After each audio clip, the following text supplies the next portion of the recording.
Hello and hi, welcome to Andhra Express TV9 special show. ఇందులో భాగంగా ఇవాళ మనం శ్రీకాకుళం చేరుకున్నాం. శ్రీకాకుళంలో చూడబోతే చాలా సమస్యలే కనిపిస్తున్నాయి. ఆముదాల వలస నుంచి స్టార్ట్ చేస్తే అక్కడ మూతపడ్డ చక్కెర పరిశ్రమ దగ్గర నుంచి సమస్యల లిస్ట్ కనుక మాట్లాడడం స్టార్ట్ చేస్తే ఎచ్చర్లలో ఏర్పాటు చేస్తామన్న అను నియోజకవర్గానికి సంబంధించి పరిస్థితి ఏంటి, స్టేజ్ 2లో బోలెడంత అవినీతి జరుగుతోంది అంటూ చాలామంది మాట్లాడుతున్నారు. అలాగే తోటపల్లి నారాయణపురానికి సంబంధించి ఆనకట్టు మోడర్నైజేషన్కి సంబంధించి చాలా అంశాలు ఉన్నాయి. ఇలా రాజాంలో కూడా మూతపడ్డ పరిశ్రమల దగ్గర నుంచి లిస్ట్ వన్ బై వన్ ప్రతి పాయింట్ని ఫోకస్ చేద్దాం ఇవాళ ఆంధ్ర ఎక్స్ప్రెస్లో. ఇందులో భాగంగా ప్రస్తుతం మనం శ్రీకాకుళం జిల్లాలో ఉన్నాం. ఈ జిల్లాకి సంబంధించిన నేతలు మనతో డిబేట్లో ఇవాళ పాల్గొనే వాళ్ళని చూస్తే టీడీపీ నుంచి మనతో ఉన్నారు M Ramesh, Vamsadhara project chairman. Ramesh గారు రండి. అలాగే వైఎస్ఆర్సీపీ పార్టీ నుంచి Boddepalli Ramesh Kumar, YCP youth leader and Amudala Valasa floor leader. Bharatiya Janata party నుంచి మనతో జాయిన్ అవుతున్నారు దుప్పల రవీంద్ర, కేంద్ర కిసాన్ మోర్చా సభ్యులు. అండ్ సిపిఎం నుంచి మనతో జాయిన్ అవుతున్నారు బి కృష్ణమూర్తి, జిల్లా కార్యదర్శి వర్గ సభ్యులు. కృష్ణమూర్తి గారు, ముందుగా స్టార్ట్ చేస్తే ఆముదాల వలసలో చక్కెర పరిశ్రమ, చక్కెర ఫ్యాక్టరీలు ఇవన్నీ మూతపడడం అనే అంశం ఇవాల్టితో నిన్నటితో కాదు, గత కొన్ని సంవత్సరాలుగా, in fact to be very specific ఒక డికేడ్ కాలం కంటే పైగా ఇదే పరిస్థితి కనిపిస్తోంది. గతంలో కాంగ్రెస్ ప్రభుత్వం కానీ ఇప్పుడు మీ ప్రభుత్వం కానీ ఎవ్వరూ ఏం చేయలేకపోయారు. దీనికి ప్రధానమైన కారణం ఏంటి, ఎలా విశ్లేషిస్తారు, ఏమని సమర్థించుకుంటారు? ఆముదాల వలస షుగర్ ఫ్యాక్టరీ అన్నటువంటి మూతపట్టడానికి కారణం వేరియస్ కారణాలు ఉన్నాయి. దానికి కారణం 2003లో అప్పుడు గవర్నమెంట్లో ఉండేటువంటి పెద్దలు కానివ్వండి, ఆ రోజుకున్నటువంటి పరిస్థితులు బట్టి ఆ రోజు మూతపట్టడం జరిగింది 2003కు ముందు. 2004 ఎలక్షన్లో రాజశేఖర రెడ్డి గారు ప్రచారానికి వచ్చినప్పుడు ఆ రోజు తప్పనిసరిగా నేను అధికారంలోకి వస్తే ఈ ఆముదాల షుగర్ ఫ్యాక్టరీని నేను నడిపిస్తాను, గవర్నమెంట్ కౌంటర్ గ్యారెంటీ ఇచ్చేనే నడిపిస్తా ఉన్నది. కానీ ఆ రోజు పరిస్థితుల్లో వాళ్ళు కూడా నడిపించలేకపోయారు. మళ్ళీ 2009 ఎలక్షన్లో వచ్చేటప్పుడు కూడా సేమ్ డైలాగ్, లోకల్గా ఉన్నటువంటి అప్పుడు కంటెస్ట్ చేసినటువంటి స్థానిక శాసనసభ్యురాలు గౌరవనీయురాలు బొడ్డేపల్లి సత్యవతి గారు కూడా అదే మాట ఇచ్చారు. దానికే మేము మాట్లాడుతున్నాం. ఆ రోజు షుగర్ ఫ్యాక్టరీ ఉన్నటువంటిది ఎప్పుడైతే రైతులు సొసైటీ లేదో షుగర్ ఫ్యాక్టరీ రీవెల్యూట్ చేయడానికి మరి అవకాశం లేదు. సొసైటీ ఫార్మేషన్ కోసం మీరు ఏమైనా చర్యలు తీసుకున్నారా? మేము చేయడానికి లేదు, ఎవరు రైతాంగం ముందుకు రావట్లేదు. రైతులు ముందుకు వచ్చి ఇప్పుడు కూడా ప్రభుత్వాలు సిద్ధంగా ఉన్నాయి. ఈరోజు తెలుగుదేశం ప్రభుత్వం ఎవరు వచ్చి షుగర్ ఫ్యాక్టరీ నడిపిద్దామనే ప్రైవేట్ పరంగా కూడా మేము ఇవ్వడానికి రెడీగా ఉన్నాం. ఒక విషయం, షుగర్ ఫ్యాక్టరీ మూసివేయడానికి అలా ఎప్పుడు మూసివేసిన దాని మీద కూడా తెలుగుదేశం పార్టీ వారు అబద్ధాలు చెప్తున్నారు. కాంగ్రెస్ ప్రభుత్వంలో మూసివేశారని. 2003లో ఈ షుగర్ ఫ్యాక్టరీని చంద్రబాబు నాయుడు గారి ఆధ్వర్యంలో మూసివేయడం జరిగింది. దీంతో పాటు సుమారు 10 ఫ్యాక్టరీలు ఆంధ్రప్రదేశ్ రాష్ట్రంలో. అలాగే అమ్మా, దీనికి యాక్చువల్గా స్వర్గీయ బొడ్డేపల్లి రాజగోపాలరావు గారు ఈ ఫ్యాక్టరీని ఆముదాల వలసకి తేవడం జరిగింది. అలాగే ఇప్పుడు తెలుగుదేశం వారు 99 వరకు ఒక జియో ఇచ్చారు వీళ్ళు 99లో, అప్పుడు కూడా చంద్రబాబు నాయుడు గారే. ఏంటంటే అంతవరకు షుగర్ ఫ్యాక్టరీ షేర్ హోల్డర్స్కి 54% ప్రభుత్వ కోఆపరేటివ్ సొసైటీకి 46% షేర్ ఉండేదమ్మా. దాన్ని 99లో ఒక జియో ఇచ్చారు. ఏమని, ఈ షుగర్ ఫ్యాక్టరీ అప్పుల పాలైంది, అందుకు 91% షేర్ని ప్రభుత్వం తీసేసుకుంది రైతుల దగ్గర అక్రమంగా. GO MS number 381 of 1999. Okay అమ్మా, అది ఎందువల్ల జరిగింది? అప్పులు యాక్చువల్గా షుగర్ ఫ్యాక్టరీకి అప్పులు లేవమ్మా. ఏవైతే షుగర్ ఫ్యాక్టరీకి మద్దతు ధరల రూపంలో ప్రభుత్వం నుంచి రావాల్సిన బాకీలు, ఫ్యాక్టరీకి ఏవైతే బాకీలు ఉన్నాయో సుమారుగా ఆ రోజుకి సుమారు 15 కోట్ల వరకు ప్రభుత్వం నుంచి ఈ మద్దతు ధర రూపేణ రైతులకు ఏదైతే చేశారో మద్దతు ధర రూపేణ రావాల్సిన డిఫరెన్షియల్ అమౌంట్ ఫ్యాక్టరీకి రావాల్సిన అవసరం ఉంది. కానీ బూర్జువాలకి అలాగే ప్రైవేట్ యాజమాన్యాలకి సపోర్ట్ చేయాలని ఒకే ఒక్క దురుద్దేశంతో ఆ రోజున చంద్రబాబు నాయుడు గారు ఈ షుగర్ ఫ్యాక్టరీని మూసివేయడం జరిగిందమ్మా.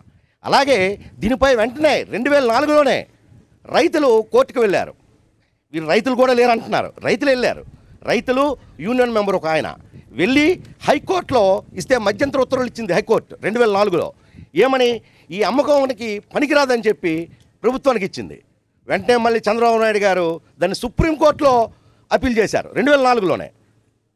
లేదు మా ప్రభుత్వం ఈ ఫ్యాక్టరీస్ని అమ్మేవచ్చు అని చెప్పి సుప్రీంకోర్టులో అప్పీల్ చేశారు. అప్పీల్ చేసి రైతుల్ని ఈ విధంగా మోసం చేసి షుగర్ ఫ్యాక్టరీ మూసివేత కారణమయ్యారు. రాజశేఖర రెడ్డి గారు 2009లో 2004లో వచ్చి షుగర్ ఫ్యాక్టరీ తెరిపిస్తామని చెప్పి ఆయన ముఖ్యమంత్రి అయిన తర్వాత తెరిపించలేదు అని చెప్పారు. ఎస్, ఎందువల్ల తెరిపించలేదు అనేది కూడా నేను క్లారిటీ ఇవ్వాల్సిన అవసరం మా పార్టీ పైన ఉంది, మా మీద ఉంది. ఇవన్నీ కూడా ప్రజలకి తెలియాలి, రైతులకి తెలియాలి. ఎందుకంటారు? ఆ రోజున సుప్రీంకోర్టులో ఏదైతే హైకోర్టు మధ్యంతర ఉత్తర్వుల మీద చంద్రబాబు నాయుడు గారి ప్రభుత్వం సుప్రీంకోర్టులో అప్పీల్ చేసిందో ఆ అప్పీల్ని ఆయన ఇచ్చిన ఆ మాట ప్రకారము అప్పీల్ని 2006లో విత్డ్రా చేసుకున్నారమ్మా సుప్రీంకోర్టు నుంచి ప్రభుత్వం తరఫున. ఆ 2006లో విత్డ్రా చేసుకున్న తర్వాత ఆ రోజు వరకు సుప్రీంకోర్టులో పెండింగ్ ఉంది. 14 ఎన్నికల తర్వాత ఎన్నికైనటువంటి మా శాసనసభ్యులు బాధ్యత తీసుకొని రైతు తరపుని ఆయన కోర్టుకు వెళ్ళి కోర్టులో పోరాడి రైతులకు అనుకూలంగా పరిస్థితుల్లో ఒక చాలా తప్పుడు సమాచారం వైసీపీ రమేష్ గారు మాట్లాడుతూ కంప్లీట్ గా చంద్రబాబు ప్రైవేటైజేషన్ కి మొక్కు చూపుతున్నారు అన్నది ఆయన చెప్పిన మాట. కోర్టులో పేర్లు ఉంటాయి, మీ ద్వారా తెలియజేయమని చెప్పండి ప్రజలకి, తప్పకుండా మేము ఒప్పుకుంటాం.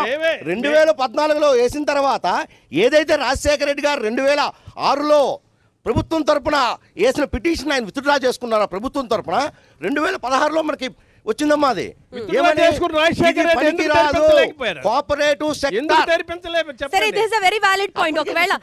కేసేసింది చంద్రబాబు అనుకోండి, దాన్ని విత్డ్రా చేసుకున్నది రాజశేఖర రెడ్డి అనుకోండి, అయితే ఆయన ఎందుకు తెరిపించలేకపోయారు? తెరిపించాలి కదా మరి. ఆ రోజు ముఖ్యమంత్రిగా రాజశేఖర రెడ్డి ఉన్నారు, సుప్రీంకోర్టు విత్డ్రా చేస్తున్నప్పుడు ఎక్కడ ఉంది? ఈ ప్రాబ్లం కి సొల్యూషన్ మీరేం చెప్తారు? వన్ సెకండ్ థాంక్యూ కృష్ణమూర్తి గారు. ప్రాబ్లం కి మనకు ఒక సొల్యూషన్ కావాలి, అది అవుతుందా అవ్వదా? మీ ఒపీనియన్ ఏంటి? ఫ్యాక్టరీ అనేది ఇప్పటికి కూడా కండిషన్లోనే ఉంది. మెషినరీ అంతా కూడా ఇప్పుడు ఆధునికంగా చేసిన తర్వాతనే మెషినరీ తెచ్చారు కాబట్టి అది ఉపయోగపడుతుంది అని చెప్పేసి చాలా స్పష్టంగా ఎక్స్పర్ట్స్ చెబుతా ఉన్నారు. సుబ్రహ్మణ్యం కమిటీ కూడా అదే ఇచ్చింది. ఇచ్చింది. ఇప్పుడు ఏం జరగాలి అంటే ఎవరైతే ఇప్పుడు ఈ ప్రాంతంలో చెరుకు పండించే రైతాంగం కూడా పెరిగింది. ఇది కమర్షియల్ క్రాప్ కాబట్టి ఇది చాలా అవసరమైన ఫ్యాక్టరీ. ఈ అవసరమైన ఫ్యాక్టరీని ఇందాల రమేష్ గారు చెప్పేటట్టు వైఎస్ఆర్సీపీ రమేష్ చెప్పేటట్టు ఏంటంటే ప్రభుత్వం తాలూకా స్టేక్ అనేది పెంచుకొని వాళ్ళ చేతుల్లోనే తీసుకొని మాకు అధికారం ఉందని చెప్పేసి దాన్ని మూసివేసేయటం జరిగింది. కానీ అదే ఫ్యాక్టరీ అనేది నువ్వు 150,000 కోట్ల రూపాయలు పెట్టుబడి పెడుతున్నావు, బడ్జెట్ పెడుతున్నావు, ఒక 500 కోట్ల రూపాయలు ఇచ్చేటట్టయితే ఆ ఫ్యాక్టరీని ఈ రోజు కూడా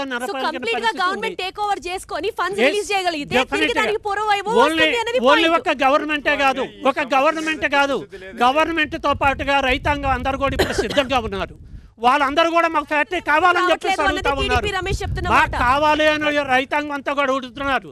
ఇప్పుడు ఈ జిల్లా విజయనగరం శ్రీకాకుళం ఈ 2 జిల్లాలకు సంబంధించి ఒకే ఫ్యాక్టరీ ఉంది, ఒకే ఒక ఫ్యాక్టరీ పాలకొండలో ఉంది. ఆ ఫ్యాక్టరీ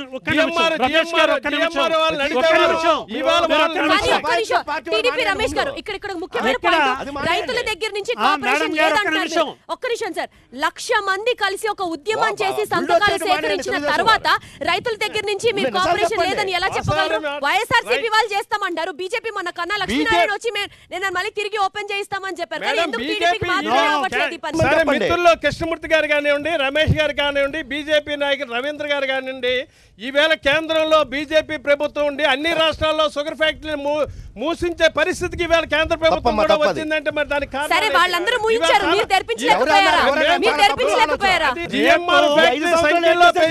పరిస్థితి ఉండేది. ఈవేళ సంఖ్యలోనే ఫ్యాక్టరీ నడిపించలేక ప్యారిస్ కి ఇచ్చింది. ప్యారిస్ కూడా ఈవేళ 5,000 టన్నులు షుగర్ ఫ్యాక్టరీ ఈవేళ 3,000 టన్నులు ఈ జిల్లాలో. వాస్తవానికి రమేష్ గారు మీరు సమర్థించుకుంటున్నారని నేను అనను, కానీ ఒట్టి ఆమదాల వలసలో చక్కెర ఫ్యాక్టరీ గురించి మాత్రమే కాదు, రాజాంలో మూతపడ్ల పరిశ్రమల పరిస్థితి ఏంటి, స్టీల్ రాడ్ ఫ్యాక్టరీ పరిస్థితి, ferro alloys factory, jute factory, steel factory, ఇవన్నీ కూడా పరిశ్రమలు మొత్తం మూతపడ్డాయి. మీకు ఇంకోటి కూడా ఉందమ్మా, ప్రజల నుంచి కూడా మాట్లాడతారు. ఒక్క నిమిషం మనం ఒక్కళ్ళని చేసి సెంటర్ చేయడం అనేది పాయింట్ కాదు. ఈ రైతాంగం పట్ల మమకారం లేదా ప్రభుత్వాలకు అని చెప్పి నేను గట్టిగా చెప్తున్నాను. స్టేట్మెంట్స్ కాదు, మమత లేదు అన్నారు. ఎందుకు? ఇదే ప్రభుత్వం ఈ ల్యాండ్ ని డీనోటిఫై చేసి జిఎంఆర్ కింద నోటిఫై చేసినప్పుడు జిఎంఆర్ ఫ్యాక్టరీ నడుస్తుంది కదా.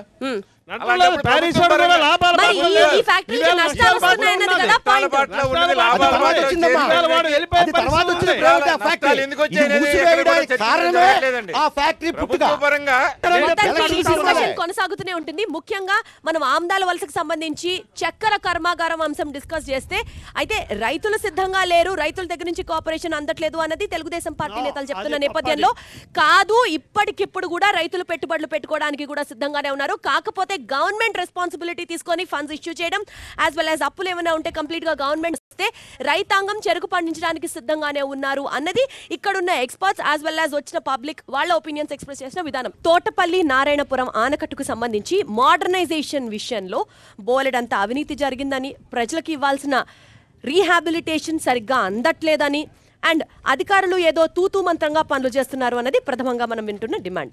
దీనికి సంబంధించి ముఖ్యంగా టీడీపీ రమేష్ గారు మీతో స్టార్ట్ చేస్తే ఏం చెప్తారు? తోటపల్లి ఫౌండేషన్ వేసింది చంద్రబాబు నాయుడు తెలుగుదేశం ప్రభుత్వంలోనే. తోటపల్లి మళ్ళీ మేము ఆధునీకరణ చేసి మళ్ళీ మేము అధికారంలోకి 2004లో వచ్చిన తర్వాత ఓపెన్ చేసింది కూడా నారా చంద్రబాబు నాయుడు తెలుగుదేశం ప్రభుత్వాన్ని మీ అందరికీ నేను మనవి చేస్తున్నాను. రైతు ప్రభుత్వం మాది. ఈవేళ తాగునీరు గురించి కానీ సాగునీరు గురించి కానీ ఇచ్చే సక్రమ కాలంలో పూర్తయితే 8 మండలాలకి తాగు సాగునీరు అందేవి. ఇవాళ పరిస్థితి కనిపించట్లేదు అన్నది చేసాం. 100కి 100 రూపాయలు కూడా చేసాం. అది ఇప్పుడు మీకు కనిపిస్తుంది. లాస్ట్ టైం 2004 ఎన్నికల తర్వాత 2016లో మేము ఓపెన్ చేసాం. తెలుగుదేశం ప్రభుత్వం నారా చంద్రబాబు నాయుడు గారు వచ్చే ఈ జిల్లాలో ఉన్నట్టు సర్దార్ గౌతు లచ్చన్న తోటపల్లి ప్రాజెక్ట్ అని పేరు పెట్టి కూడా ఓపెన్ చేయడం జరిగింది. ఈవేళ రైతులందరూ సస్యశ్యామలంగా ఉన్నారు. రెండో పంటకు కూడా నీరుస్తున్నాం. రవీంద్ర గారు ఏకీభవిస్తారా మీరు? So total credit Thotapalli project సంబంధించి మొత్తం టీడీపీది. అవి ఆశించినంత స్థాయిలో జరగలేదండి. దాంట్లో అధికారుల పాత్ర ఉందా లేకపోతే శివారు భూములకి నీరు అందట్లేదండి. ఇప్పటికి కూడా ప్రాజెక్ట్ ఓపెన్ చేస్తారు కానీ 100% నీరు అందాలి కదా. చివరి సెంటు వరకు నీరు అందించాల్సిన బాధ్యత ప్రభుత్వం మీద ఉందా, అధికారుల మీద ఉందా? ఓపెన్ చేసిన ప్రారంభోత్సవం చేసిన తర్వాత పూర్తి స్థాయిలో ఆ పథకం పనిచేయకపోతే దానికి ఎవరు బాధ్యత వహించాలండి? ఎక్కడ తేడా జరుగుతోంది? ఎక్కడ అక్రమంగా ఇంకా ఎక్కువ కెనాల్స్ తవ్వడం కానీ లేకపోతే నీరు అందట్లేదంటే ప్రభుత్వం యొక్క పర్యవేక్షణ ఆ ప్రాజెక్ట్ మీద పూర్తి స్థాయిలో ఉండాలండి. ప్రారంభోత్సవం చేసి వెళ్ళిపోయిన తర్వాత ప్రాజెక్ట్ పని అయిపోయింది అనుకుంటే మాత్రం అది కరెక్ట్ అనేది కాదు. అంటే ఆ ప్రాజెక్ట్ నుంచి నీరు అందాల్సిన మండలాలకు పూర్తిగా రావట్లేదు పూర్తి స్థాయిలో. Point number 1. Next YCP Ramesh గారు మీరేం చెప్తారు? చూడండి, ఈ రోజున తోటపల్లి ఆధునీకరణలో రాజశేఖర రెడ్డి గారు ఉండే జలయజ్ఞంలో రబ్బర్ డ్యామ్ కానీ అవన్నీ పూర్తి చేసింది రాజశేఖర రెడ్డి హయాంలో. అలాగే వీరు ఓపెనింగ్ అంటున్నారు. నిన్న కాక మొన్న మళ్ళీ మీ రాష్ట్ర అధ్యక్షుడు కళా వెంకట గారు నిన్న కాక మొన్న వీరగొట్టంలో కొబ్బరికాయ కొట్టారు.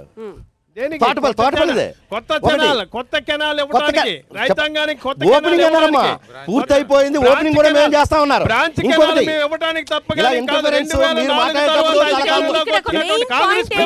వినాలమ్మా, వినాలి వినాలి. Side canals branch canals delay అవుతోంది, అక్రమాలకి ఎక్కువ ఛాన్స్ వెళ్తుంది అన్నది పాయింట్. దానికి వాళ్ళ కారణం ఎవరు? 10 సంవత్సరాల పాటు 5 సంవత్సరాలు మీరుండి 5 సంవత్సరాలు మీరున్నారు. మళ్ళీ ఎలక్షన్ వెళ్తున్నారు. 5 సంవత్సరాలు మీరున్నారు. అలాగే నారాయణపురం ఆనకట్టని జైకా నిధులతో ప్రారంభిస్తున్నామని చెప్పి ఎలక్షన్లో అయిన వెంటనే వీళ్ళు ప్రభుత్వంలోకి వచ్చిన వెంటనే చెప్పడం జరిగింది. అసలు ఏమో తెలీదు, బుల్డోజ్ చేయటమే. జైకా నిధులతో జపాన్ వారి నిధులతో జపాన్ ఇండస్ట్రీస్ గ్రూప్ వాళ్ళతో అది పెట్టి పెడుతున్నామని చెప్పారు. ఇంతవరకు అవ్వలేదు. మళ్ళీ కొత్త సినిమా ఎలక్షన్ సినిమా స్టార్ట్ అయింది. నిన్నే కొట్టారు విప్పు గారు. ఆ జైకా నిధులది నిన్న కాక మొన్న కొబ్బరికాయ కొట్టారమ్మా. మేము అనేది ఎలక్షన్ ముందు ఇది చేసాం వచ్చేస్తాం కాదు. ఏది చేయలేదమ్మా, ఏది చేయలేదు. రైతుల మీద వీళ్ళకి ఎంత ప్రేమ ఉందో రైతులందరికీ తెలుసు. ఎవరు కట్టారు? Thotapalli rubber dam. తోటపల్లికి సంబంధించి చాలా స్పష్టంగా ఏంటంటే అది సకాలంలో పూర్తి కాలేదు.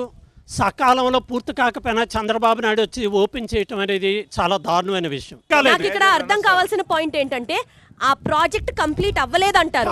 కాలేదు. కాకుండా ఎలా ఓపెన్ ఎలా ఓపెన్ చేస్తారని చెప్పి అందులోనే పెద్ద ఫార్స్ ఉంది. ఇక్కడే నాకు మూడు మండలాల నుండి పాయింట్ బై పాయింట్ వెళ్దాం, స్కిప్ అయిపోతాం. Point by point project complete అవ్వలేదు.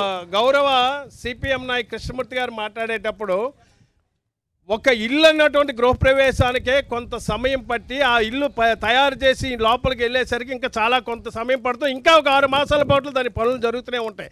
అలాగే ఒక ఫ్యాక్టరీ, ఒక ప్రాజెక్ట్ అన్నట్టు తయారయ్యేసరికి థైలాండ్ భూములకి నీరు వెళ్ళాలంటే దానికి సంబంధించి రైట్ మీద మనం ప్రాక్టికల్ గా ఇప్పుడు థైలాండ్ వరకు నీరు వెళ్ళాలంటే అనేకమైనటువంటి కారణాలు ఉంటాయి.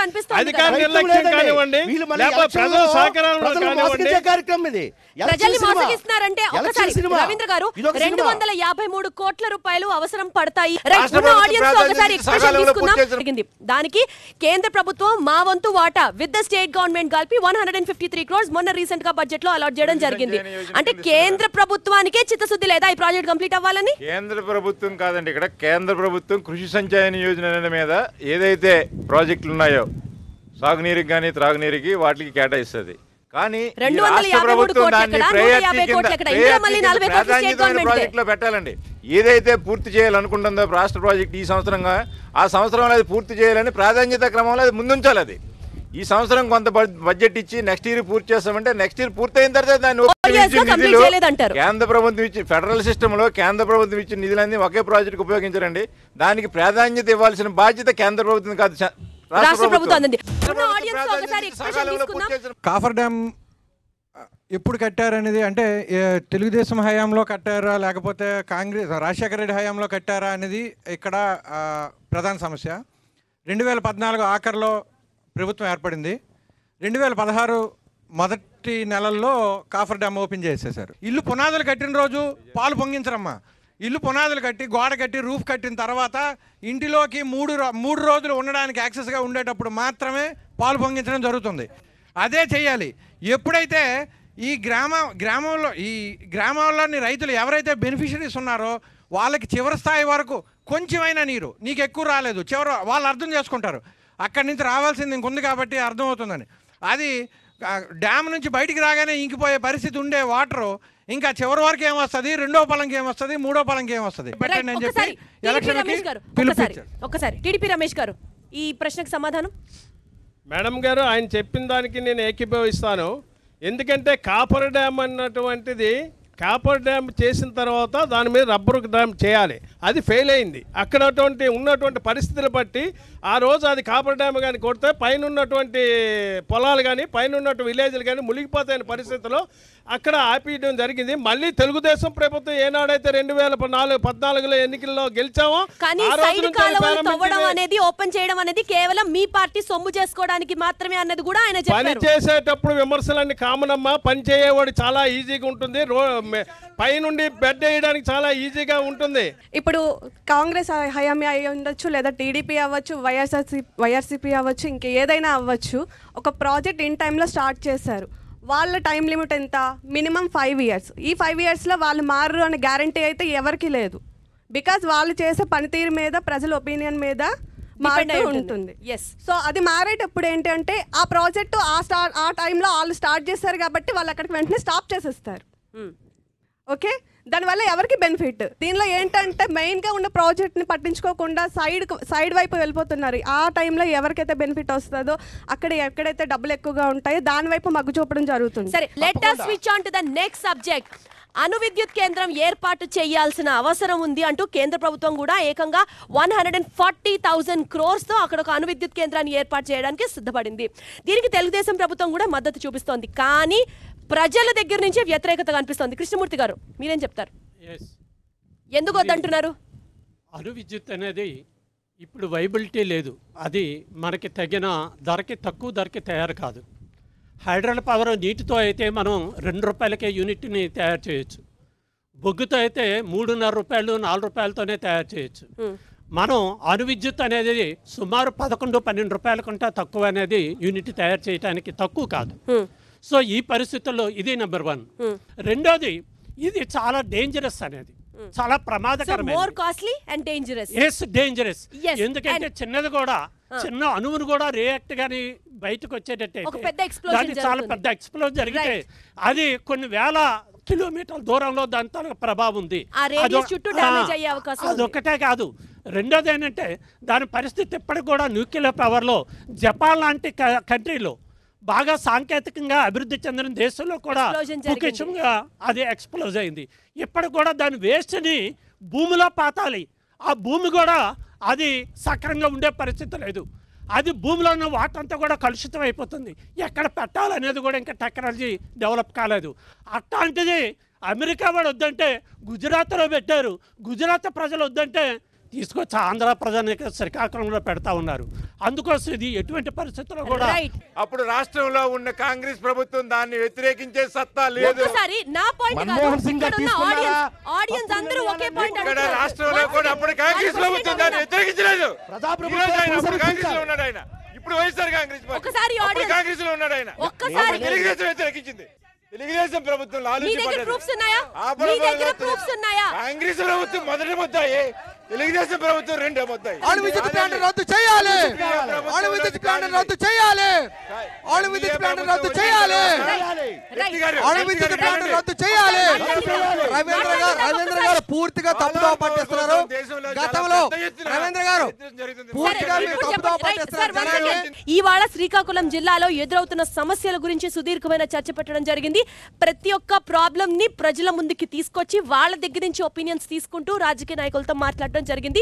ఇంకా ప్రత్యేకంగా ఇది కంక్లూజన్ అని చెప్పాల్సిన అవసరం లేదు, ఎందుకంటే ప్రతి టాపిక్ లో పబ్లిక్ ఉన్నారు, నేతలు ఉన్నారు. ఎవరి మాటలు నమ్మారో ఎవరి మాటలు నమ్మకూడదో అబ్సల్యూట్ గా రానున్న అతి చిన్న సమయంలో ప్రజలే డిసైడ్ చేస్తారు. థ్యాంక్ యూ సో మచ్ నేతలందరికీ ఇవాళ డిబేట్ లో పాల్గొన్నందుకు. Thank you so much public కూడా. చూస్తూనే ఉండండి లేటెస్ట్ అప్డేట్స్ కోసం TV9.